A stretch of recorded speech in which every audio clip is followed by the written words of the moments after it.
고백합니다. 4절과 5절에 예수 그리스도를 고백합니다. 이렇게 고백하죠. 요한은 아시아에 있는 7교회에 편지하느니, 거기까지는 그냥 넘어가고요. 편지 내용이 편지한다는 뜻이고요. 그 다음부터 있어요. 첫 번째는 뭐냐? 이제도 계시고 전에도 계셨고.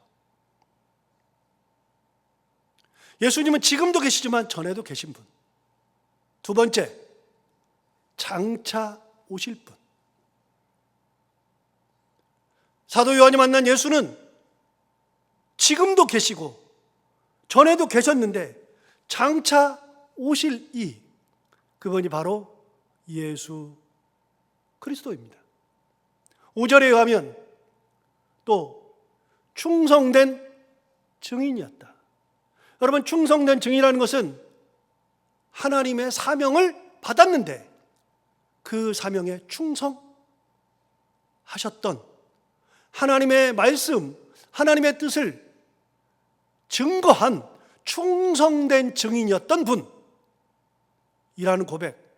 그리고 네 번째로는 죽은 자들 가운데서 먼저 나셨다. 죽었는데 다시 살아나신 분. 마지막 다섯 번째로는 땅의 임금들에게 머리가 되신 예수 그리스도. 그러니까 이제는 예수님께서는 땅의 모든 임금들의 머리가 되신 분. 즉 사도 요한이 고백하는 예수 그리스도는 지금 계시지만 전에도 계셨고 장차 오시기도 하시고 하나님의 뜻을 받고 하나님의 사명에 충성했던 충성된 증인으로 계셨고 죽은 자들 가운데서 먼저 부활하신 다음에 땅의 임금들의 머리가 되신 그분이 바로 예수 그리스도라는 겁니다. 이렇게 5개로 요약할 수 있는데 가장 중요한 것은 무엇인가? 이제도 계시고 전에도 계셨고 장차 오실리, 죽은 자들 가운데서 부활하시니, 이게 바로 예수 그리스도라는 겁니다. 그런데 여러분, 약간 이상합니다. 뭐가 이상하냐? 예수님이 지금 계십니까? 예수님은 지금 계시지 않습니다. 이 땅에 계시지 않거든요. 전에 계셨고는 이해가 됩니다. 전에 30년 동안 계셨으니까요. 이 편지를 받는 사람들이 다 알아요. 예수님 전에 계셨다 그러면 30년 전부터 계셨다, 30년 동안 계셨다, 이건 알겠어요. 근데 지금도 계신다. 여러분, 지금 계시는 건 아니잖아요. 눈에 보이지 않잖아요. 장차 오시리는 것도 모르잖아요. 이게 다 무슨 고백이냐? 예수 그리스도의 신성을 이야기하는 것이기도 하지만 믿음의 고백입니다. 믿음이 없으면 지금 계시다는 것을 고백할 수 없습니다. 살아 계신다는 것을 고백할 수 없습니다. 믿음이 없으면 장차 오신다는 것도 고백할 수 없거든요. 그리고 이거는 영적 고백입니다. 지금 눈에 보이지 않는데 계신다는 겁니다. 도대체 말이 되는가? 그런데 요한의 눈에는 계시는 겁니다. 지금 계시는 겁니다. 가장 중요한 게 뭐냐? 가장 먼저 말하는 게 뭐냐? 지금도 계신다. 이제도 계신다. 이게 가장 중요합니다. 지금 예수 그리스도께서 부활하신 다음에 하늘 보좌에 계시는데 지금도 계신다. 예수 그리스도는 죽음으로 끝난 분이 아니고 예수 그리스도는 지금도 살아 계셔서 지금도 계신다. 이게 가장 중요한 얘기입니다. 사실 육적으로 생각하면 보이지 않으니까 말이 되지 않지만 영적으로 생각하면 말이 됩니다. 왜냐하면 예수님은 육체를 입고 오셨을 때에는 그 기간만 땅에 계셨잖아요. 우리 인생은 다 그런 거예요. 우리 인생은 육체를 입고 있기 때문에 요 기간만 땅에 딱 있어요. 그래서 예수님은 이 땅에 33년만 딱 계셨죠. 그래서 33년 전에 오셨다가 33년 동안 계셨다가 거기만 딱 계시죠. 더 이상은 계시는 분이 아닙니다. 하지만 예수님은 영이신 하나님이시거든요. 영이신 하나님은 육체를 입은 인간이 아니기 때문에 33년만 계신 분이 아니라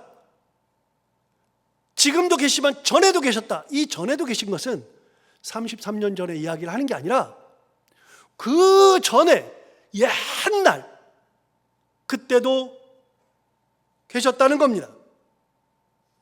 여러분, 인간은 딱 100여 년 살면 끝입니다. 인간은 제한적인 시간과 제한적인 공간을 살아갑니다. 시간과 공간이 우리는 제약되어 있습니다. 그런데 하나님, 예수 그리스도는 신이신 하나님이신 예수 그리스도는 제한된 시간을 살지 않습니다. 시간을 초월합니다. 공간을 초월하시죠. 여러분, 시간을 초월한다, 공간을 초월한다. 그래서 어거스틴이 책을 썼는데 그 책에 시간과 공간이라는 책을 썼습니다. 지금으로부터 약 1600년 전에 그 책을 썼습니다. 어거스틴이 하는 말이 무엇인가? 제 지금 얘기를 하는 거예요. 하나님이신 예수 그리스도는 시간의 구애를 받지 않아요. 인간은 시간의 구애를 받잖아요. 100년이라는 시간의 구애를 받잖아요. 그러나 하나님은 시간의 제약이 어디가 있습니까? 그래서 시편에서 뭐라 그러냐? 영원부터 영원까지. 여러분, 이게 왜 놀라우냐? 영원부터 영원까지. 영원이라는 것은 그 끝을 알 수 없어요. 과거에 계셨는데 그 과거의 끝, 그러면 시작점이 뭐냐? 몰라요. 하나님은 언제 시작이 어디가 있어요? 하나님은 끝이 없어요. 그러니까 과거를 봐도 영원이고요, 미래를 봐도 끝이 없어요. 그래서 영원이에요. 그래서 시편에 나온 것은 영원부터 영원까지 라고 하는 표현은 인간에게 쓰는 용어가 아니라 하나님께만 쓰는 용어입니다. 예수 그리스도는 영원부터 영원까지 계시는 분입니다. 그러니까 영원부터 영원까지 계실 때 지금도 살아 계시는 것이죠. 요한복음 1장 1절과 2절에 의하면 태초에 말씀이 계시니라, 이 말씀이 하나님과 함께 계셨으니 이 말씀은 곧 하나님이시니라. 그 다음 뭐라고 하냐면 그가 태초에 하나님과 함께 계셨고, 태초에도 계셨습니다. 그럼 태초 이전에는요? 몰라요. 그 전에 계셨으니까요. 태초에도 하나님과 함께 계셨고, 두 번째, 만물이 그로 말미암아 지은 바 되었으니 지은 것이 하나도 그가 없이는 된 것이 없느니라. 그러니까 예수님은 하나님과 함께 태초에도 계셨지만 하나님이 천지를 창조하실 때 만물이 그로 말미암아 지은 바 되었다. 하나님 혼자 창조하신 것이 아니라 예수 그리스도와 함께 창조했기 때문에 지은 것이 하나도 그가 없이는 된 것이 없느니라. 이렇게 요한복음 1장 1절과 2절에 이야기를 하고 있습니다. 천지창조가 언제 있었는가 모르지만 우리가 계산하기로는 수십억 년이라 그래요. 수십억 년. 그 수십억 년 전에 예수님 계셨고, 수십억 년 전에 창조할 때도 계셨고, 그분이 바로 예수 그리스도, 영원에 계셨던 분, 시간 제약을 받지 않으셨던 분. 그렇게 생각해 보면 인간이, 우리는요 다 전에 있었고 지금도 있어요. 언제부터요? 태어난 날부터. 그게 전이죠. 전의 시작이죠. 내 인생의 시작은 태어난 날이에요. 전에 있었고 지금도 우리 있잖아요. 그럼 몇 년 살았어요? 지금 내 나이가 내가 살아온 날이에요. 그러니까 앞으로도 우리가 있을 거예요. 얼마나요? 죽을 때까지. 그러니까 우리 인생은요, 태어날 때부터 죽을 때까지가 전에 있었고 지금도 있고 미래에도 있을 존재예요. 그게 약 100여 년 된다고요.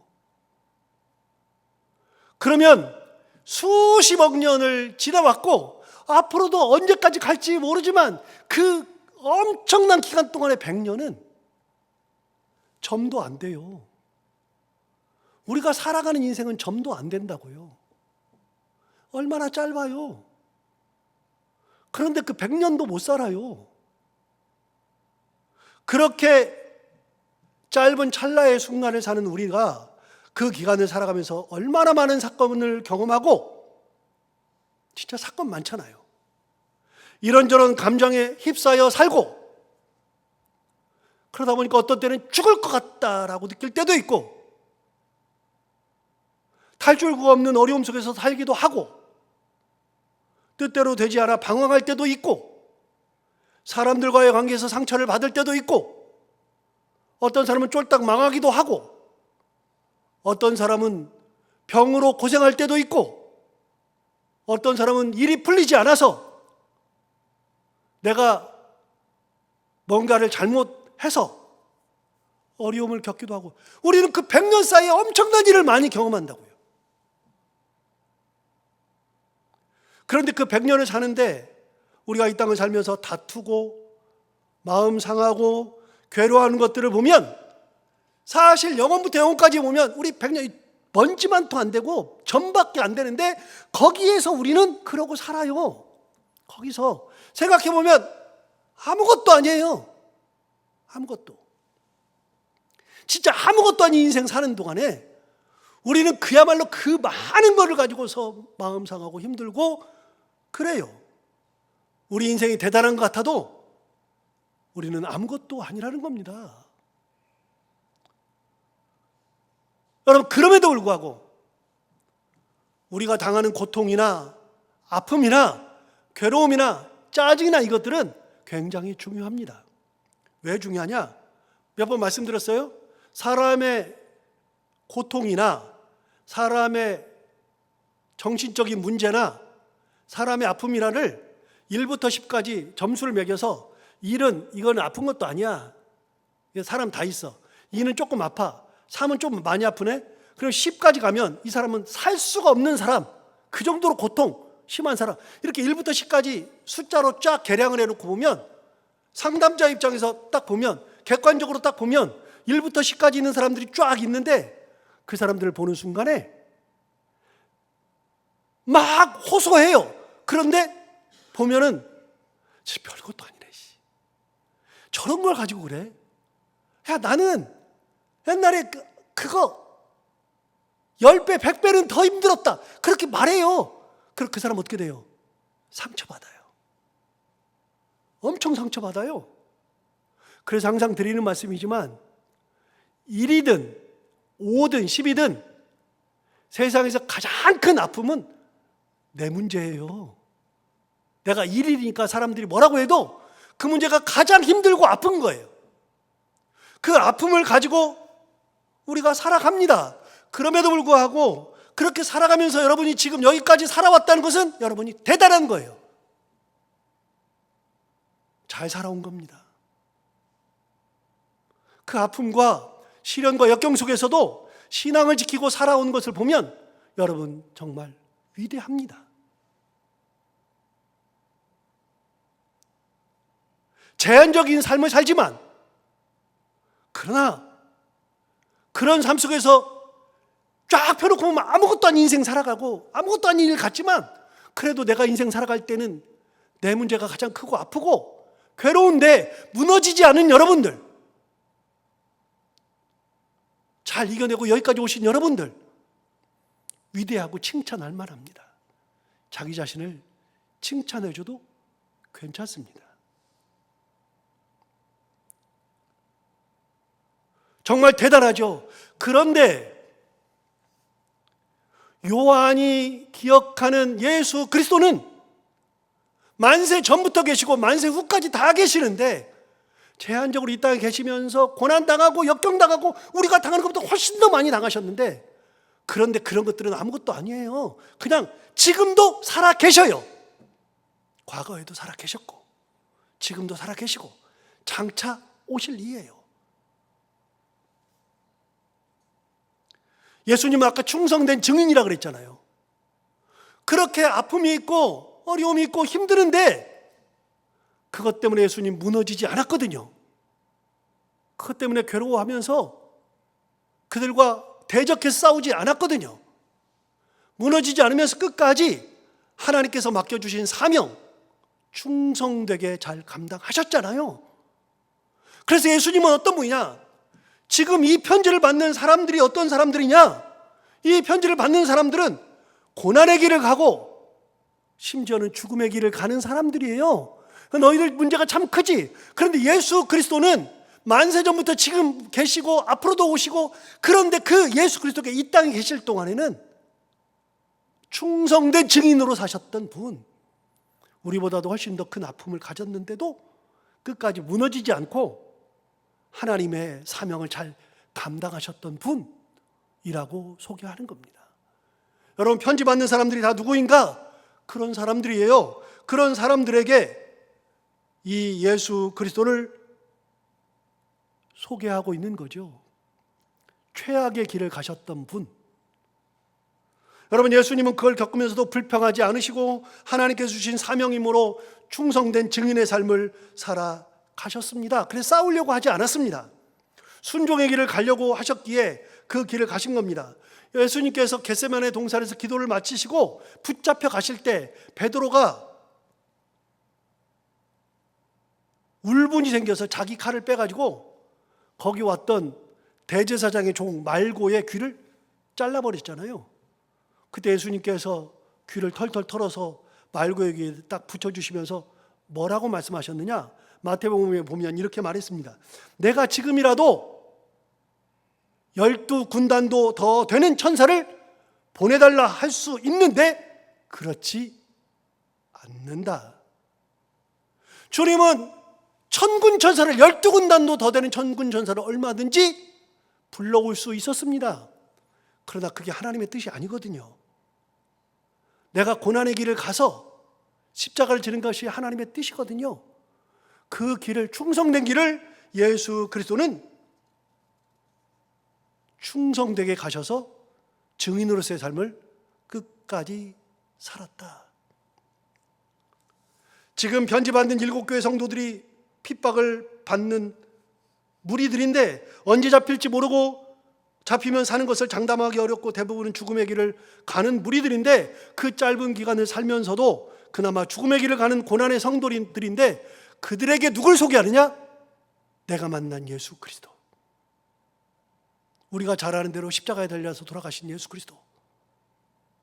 그분은 하나님이신 분이 인간이 되시고 전에도 지금도 살아 계시고 앞으로 장차 오실 분, 그리고 죽음에서 부활하신 분이라는 것을 믿음으로 소개하고 있습니다.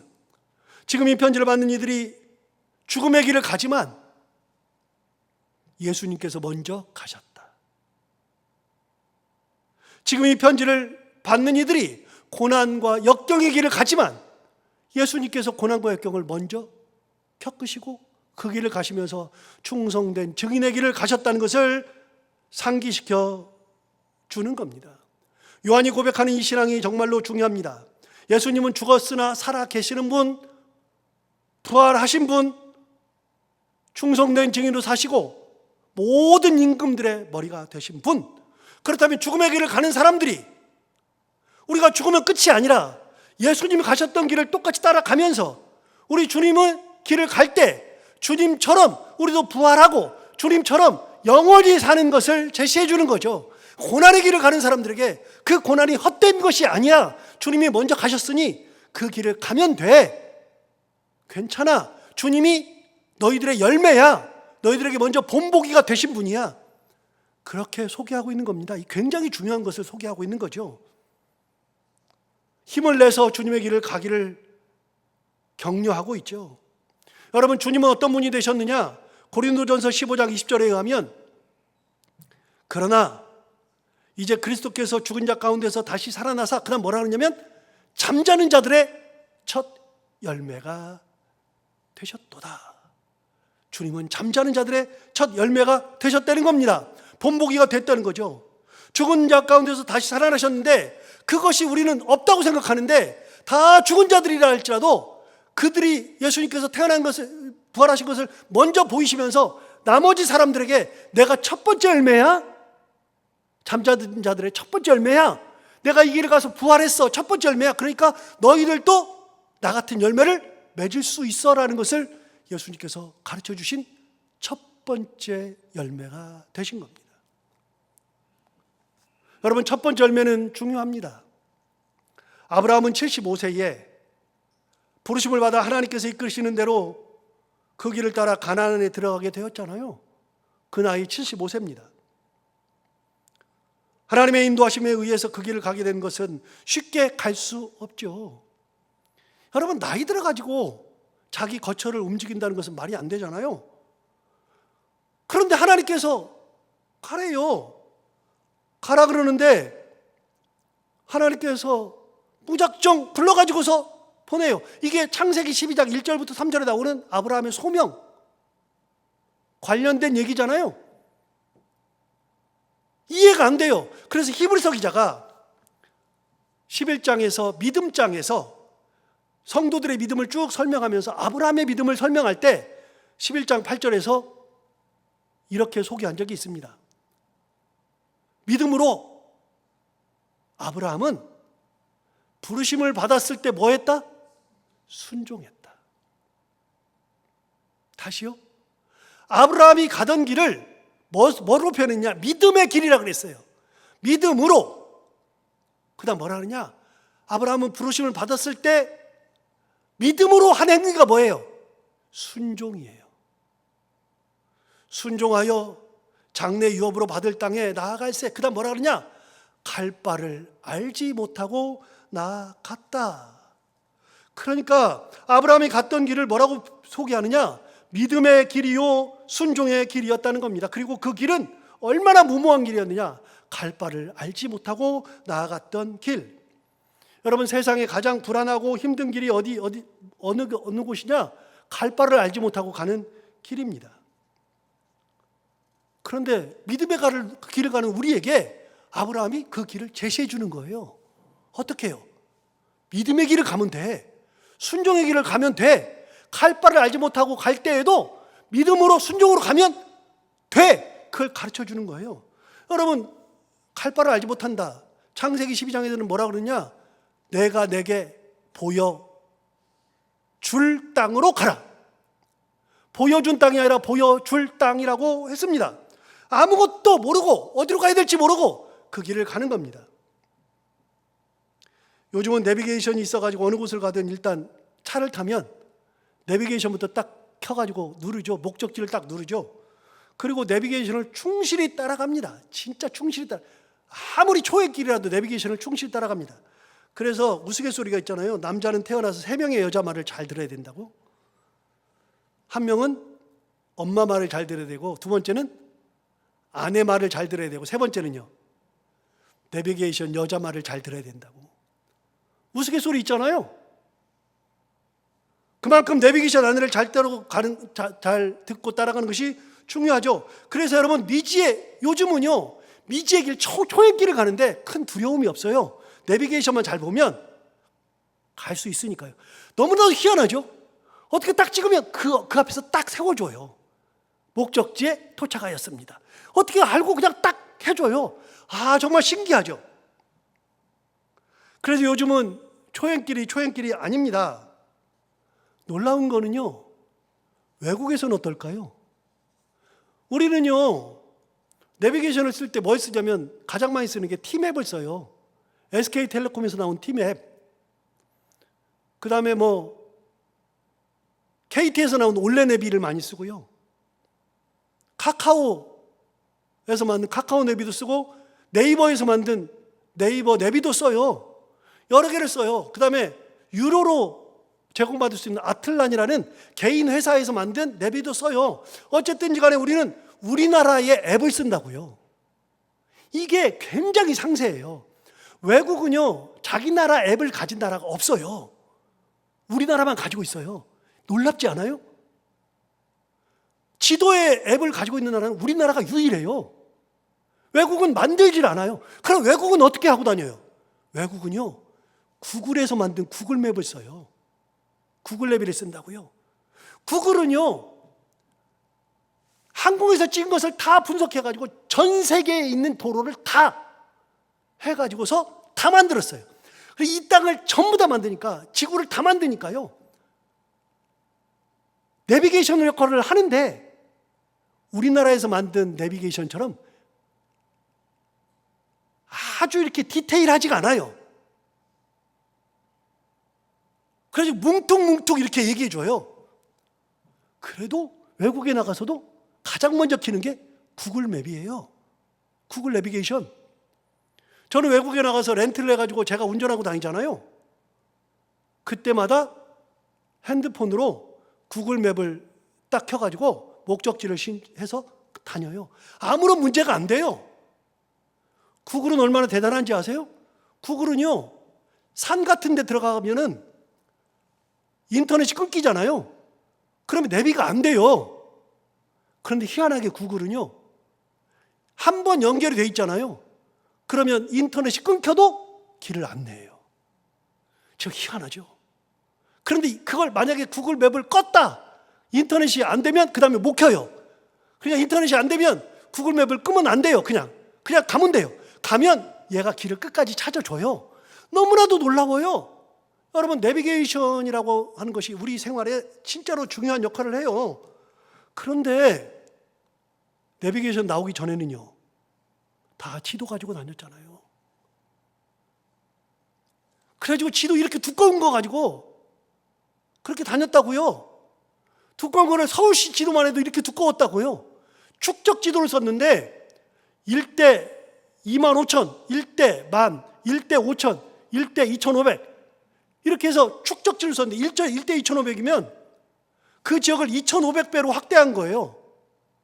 근데 여러분, 1대 25,000 지도는요, 더 멀리서 보기 때문에 잘 못 봐요. 25,000 지도는 잘 볼 수가 없어요. 1대 5만 지도도 잘 못 봐요. 그런데 1대 1의 지도는 그냥 1대 1이잖아요. 그냥 그 길을 그대로 보여주는 거니까 가장 선명하거든요. 그런데 그렇게 하면은 지도책이 이만해질걸요. 그러니까 지도책이 두꺼우냐 적으냐에 따라서 축적이 달라져요. 그걸 가지고 다녔다고요. 저도 그러고 다녔어요. 그러니까 운전하랴, 지도 보랴, 여러분 한 번에 찾아가는 것은 말도 안 되는 거예요. 그래가지고 도로 찾는 게 그렇게 스트레스였어요. 그런데 제 아내는 옆에서 가다가 제가 잘못해서 싹 나가잖아요. 또 그런다. 그럼 막 짜증이 엄청나요. 자기가 운전해보지. 안 돼요, 그게. 기본적으로. 저는 지도를 빨리 보는 사람인데도 잘 안 돼요, 그게. 여러분, 초역길을 찾아가는 것만큼 어려운 게 어디가 있어요? 외국에서는 더 그러죠. 사람은 알지도 못하는 곳을 찾아간다는 것에 대한 두려움이 굉장히 크거든요. 그런데 아브라함은 어떤 길을 갔느냐? 지도를 가지고 가는 길이 아니에요. 갔다 온 길도 아니에요. 하나님이 뭐라 그러느냐? 내가 너에게 보여줄 땅으로 가라. 아무것도 모르고 그냥 가래요. 하나님이 가래요. 여러분, 그래서 히브리서 기자가 말한 거래요. 믿음으로 아브라함은, 여러분, 아브라함이 갔던 길은 무슨 길이냐? 믿음의 길이래요. 아브라함은 부르심을 받았을 때 뭐 했느냐? 순종하여. 여러분, 순종이 그렇게 어려운 거예요. 믿음의 길이 그렇게 어려운 거예요. 갈 바를 알지 못하고 하는 것은 말도 안 되는 거예요. 그런데 아브라함이 우리에게 가르쳐주는 열매가 하나 있어요. 어떤 열매요? 어떤 길을 가든지, 초의 길을 가도, 미지의 세계를 가도, 죽을 길을 가는 것 같아도 우리도 그렇게 얘기잖아요. 나도 믿음의 길을 가련다. 나도 순종의 길을 가련다. 아브라함이 우리에게 첫 번째 열매가 되잖아요. 어떤 열매요? 하나님 앞에 믿음으로 가면, 순종하면서 가면 그 길은 하나님께서 반드시 어떻게 가요? 나 못 가요. 그럴 필요가 없어요. 그 길을 가면 하나님께서 원하시는 그 길로 우리를 인도하셔서 나중에 눈을 딱 떠서 보면 내가 어떻게 왔지 싶은데 하나님의 목적지에 내가 가 있거든요. 그게 믿음의 열매예요. 아브라함이 보여준 첫 번째 열매. 아브라함의 열매는 또 있잖아요. 100세에 낳은 아이를 바치라고 명령을 듣고 그 명령에 순종해서 외동아들인 이삭을 데리고 헤브론에서부터 하나님이 말씀하신 모리아산까지, 지금의 성전이 있는 성전산까지 3일 길을 갔습니다. 나귀에다가 거기다 번제에 쓸 목재를 싣고 이삭과 함께 종들과 함께 같이 갔습니다. 그리고 이삭이 모리아산 밑에서 종들 기다리고 나귀 기다리고 나무를 메고 올라가면서 아버지한테 말합니다. 아니 아버지, 제가 지금까지 아버지가 제사 드린 거 수태없이 많이 봤는데 재물이 없는 제사는 처음 봅니다. 불도 있고 칼도 있고 재물을 태울 나무도 있는데 왜 재물이 없습니까? 라고 했을 때 아브라함이 창세기 22장 8절에서 이렇게 말했습니다. 아브라함이 이르되 내 아들아 번제할 어린 양은, 이렇게 말했습니다. 하나님이 자기를 위하여 친히 준비하시리라. 여러분, 아브라함의 마음속에는 어떤 믿음이 있었느냐? 하나님께서 이 아들 안 죽이신다. 하나님께서 재물을 친히 준비하실 거라는 믿음. 여러분, 그래서 실제로 가서 보니 하나님께서 순양을 준비하셨잖아요. 그래서 그 땅의 이름을 아브라함이 뭐라고 불렀다고요? 여호와 이레라고 불렀어요. 그래서 우리는요, 순종의 길을 갈 때 우리는 항상 마음속에 뭐가 있느냐? 여호와 이레, 하나님께서 준비하실 거라는 믿음. 그 길을 가요. 여러분, 그걸 누가 먼저 가르쳐 줬어요? 첫 번째 열매가 누구예요? 아브라함이에요. 아브라함이 첫 번째 열매라고요. 그래서 우리도 항상 되뇌일 때가 있잖아요. 여호와 이레, 하나님께서 준비하실 거야. 그거는 저는 실제로 그렇게 했어요. 아이들한테, 우리 큰아이 군대 갈 때 뭐라 그러냐면, 괜찮아, 하나님께서 너를 위해서 군대에 너를 위한 것을 준비하고 계셔, 얘기했거든요. 여러분, 호주 갈 때도 똑같이 얘기했어요. 하나님께서 네가 알지도 못하는데 하나님께서 이미 너를 위해서 다 준비해놓고 기다리고 계실 거다. 제 마음속에도 아브라함의 열매가 있어요. 여러분도 똑같지 않아요? 인생을 돌이켜보라고요. 인생을 돌이켜보면 하나님께서 나를 위해서 준비해 놓은 것들이 있었잖아요. 그래서 여기까지 왔잖아요. 이게 첫 번째 열매예요. 아브라함이 우리에게 가르쳐준 첫 번째 열매. 여러분, 아브라함의 이 믿음은 이삭이만 말한 게 아니에요.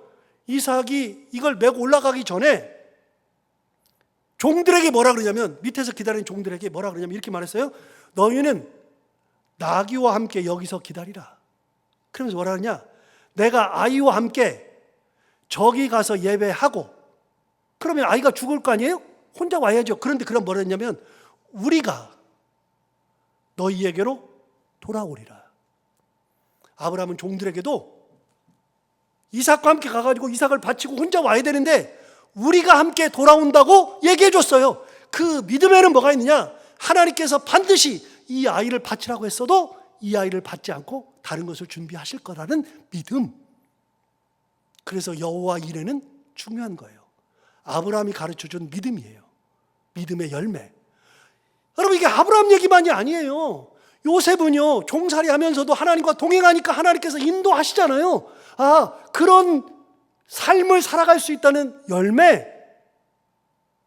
다윗은 도망 다니면서도 하나님 은혜 붙잡고 끝까지 하나님만 따라갔을 때 하나님께서 그 길을 인도하셨던 그 열매. 여러분, 한두 가지가 아니에요. 전부 다, 모든 것이 다 첫 번째 열매라고요. 첫 번째 열매. 예수님 어떤 분이냐? 이 편지를 받는 사람들은 고난의 길, 죽음의 길을 가요. 그런데 사도 요한이 소개하는 예수님이 뭐예요? 예수님은 지금도 살아 계셔. 야, 죽었다고 끝난 게 아니라 지금도 살아 계셔.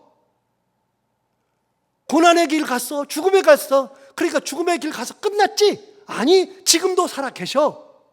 장차 오실 거야. 모든 임금들의 머리가 되셨어 라고 이야기하잖아요. 무슨 얘기하는 거예요? 너희도 예수님 같은 똑같은 길을 가지? 괜찮아. 너희도 예수님처럼 똑같이 될 거야. 주님께서 너희를 버리지 않을 거야. 여러분, 예수님의 길은 일반적인 길이 결코 아니죠. 희생의 길이고, 낮아짐의 길이고, 섬김의 길이고, 양보의 길이고, 손해의 길이고, 이 세상에서 성공적으로 산다는 개념과는 완전히 반대 개념입니다. 그런데 예수 그리스도의 사람들은 바로 그 예수 그리스도의 길을 가는 겁니다. 똑같이 가는 겁니다. 왜요? 주님이 우리의 첫 번째 열매가 되셨으니까. 그 열매의 길을 가면 되죠. 그럼 우리가 했던 모든 것들이 다 사라지는 것이 아니라 희생의 길, 섬김의 길, 낮아짐의 길, 양보의 길 가면 주님께서 그걸 다 몰라라 하시는 것이 아니라 나와 똑같은 길을 같이 왔네. 주님께서 우리 인정하시고 우리도 주님의 길을 똑같이 가게 하시는 그런 은혜. 오늘 사도 요한이 그 길을 제시하는 거죠. 우리 주님 그런 분이야. 그분이 살아 계셔서 은혜와 평강을 주셔 라고 얘기했던 것처럼 우리도 예수 그리스도와 똑같이 그렇게 주님 가신 길을 믿음으로 가는 그런 신앙생활하는 저희가 다 되길 바랍니다. 기도하겠습니다.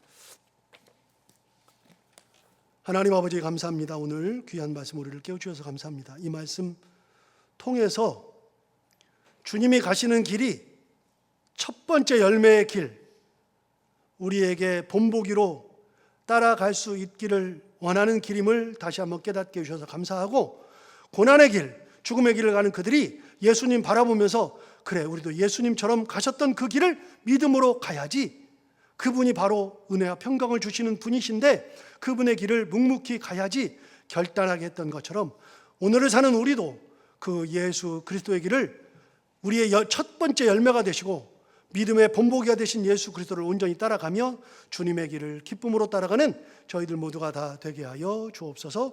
예수님 이름으로 기도하옵나이다.